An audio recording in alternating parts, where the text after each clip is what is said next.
গতকালের error collections every curious child want to rip open a toy, এখানে ভুল আছে ওয়ান্ট, এটা হবে ওয়ান্টস, ওয়ান্ট হবে না, হবে ওয়ান্টস। কেন?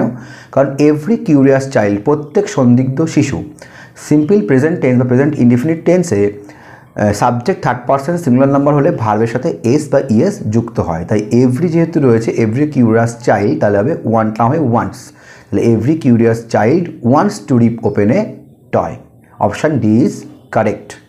The increasing concern about climate change point to the need for the enhanced efforts towards dash sustained growth.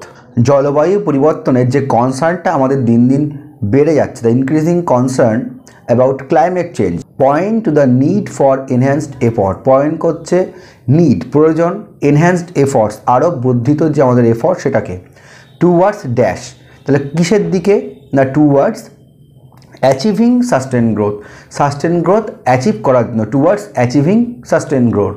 Option B to achieve, to অ্যাচিভটাও হবে না, এই কারণেই পয়েন্ট টু অ্যাচিভ বললে হতো, কারণ এখানে বলছে point to the need for enhanced growth towards, towards পরে ওই গ্রোথটাকে এনহ্যান্স টু অ্যাচিভ করছে এমন নয়। আর অ্যাচিভড হবে না এই কারণে অ্যাচিভড হচ্ছে অলরেডি অ্যাচিভ করে গেছে তাই। আর অ্যাচিভ যেটা অনলি ডি অপশানে রয়েছে অনলি V1 ফর্মে অ্যাচিভ, সেটাও হবে না কারণ পয়েন্ট করছে ওটা মেন ভার্বের পরেই হবে, কখনো V1 ফর্ম বসে না। তাহলে কি হবে? অ্যাচিভিং সাস্টেন্ড গ্রোথ, অপশান এ।